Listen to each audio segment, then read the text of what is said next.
Welcome, citizens of the United Empire of Earth, to the Citizen Inquisitor. I'm Citizen Dale, and I'll be your guide in an attempt to navigate Star Citizen and the UEE. Now, since September 2012, Chris Roberts and his crew at Cloud Imperium Games have been working diligently to bring us the best damn space sim ever. And from that time, they have easily hurdled goal after goal they have set for funding this now monstrous game. The original funding goal at the start of the Kickstarter campaign was a measly $2 million. Well, once people found out that Roberts was making a new game, that goal fell hard and fast in less than 2 months, and frankly it hasn't slowed down at all since, averaging over $2 million per month in donations. Like many crowd-funded campaigns, when a specific funding goal is reached, there are features that CIG will add to the game. If you're like me, you really don't want to have to dig around to find out what all these features are or were. So in this series, I'm going to take it from the beginning and give you a quick update on what features we should expect to see in-game and in the community, because we've met the original Kickstarter goal and all the stretch goals since. The first few stretch goals were fast and furious in terms of adding new features, mostly because the goals were small in comparison to the money CIG was raking in. Each new goal that opened up features was only $250,000 or $500,000. So here in part 1, we're going to quick hit features through the $4 million stretch goal. The original goal of $2 million simply gave us regular community updates and ship packages to give us access to Arena Commander, which is the dogfighting module, and 30 missions for Squadron 42, which is the single-player campaign. At $2.5 million, we got our first new ship, the Anvil Gladiator.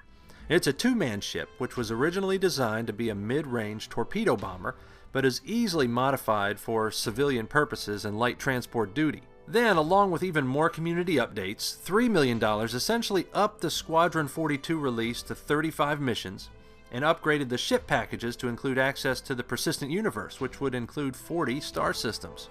From then on, for each $100,000, they would add another star system. In the end, 10 new star systems were added, to bring the total to 50 once $4 million was hit. The $3.25 million mark meant another new ship was added, the Misk Starfarer, which is essentially a fuel transport ship. The $3.5 million mark added cockpit decorations like posters and bobbleheads and art and a bunch of other fun stuff. And additionally, information about their concept for ship-to-ship docking and boarding operations was released. They covered everything from disabling a ship to the difficulties in capturing and docking to it, to boarding and taking it over, to fixing it so it'll fly again.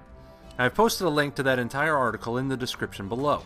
$250,000 later, another new ship was earned, the Aegis Dynamics Retaliator. This behemoth was designed as a heavy bomber meant for long-range strikes.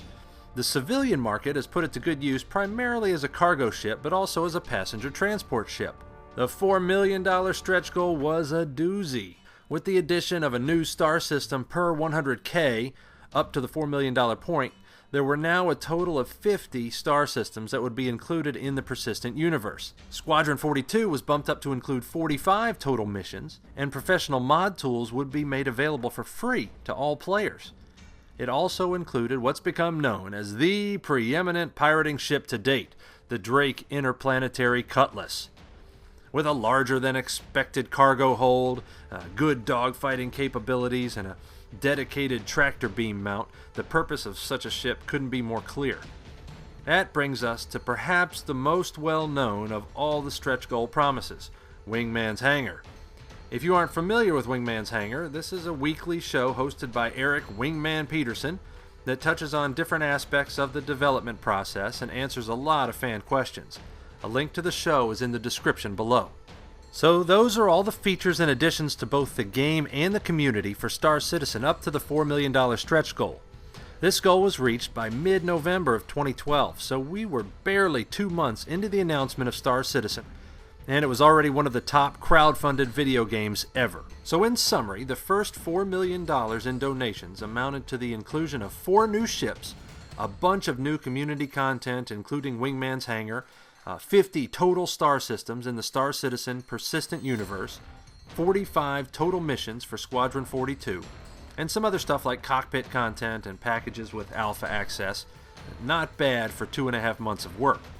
That's it for now, Citizen. The addition of features continued at an insane pace for the next couple million in stretch goals. So check out part 2 of this series to hear about how the end of 2012 and early 2013 helped grow the current version of Star Citizen into what it is today. Please subscribe so you don't miss the next installment. Citizen Dale out.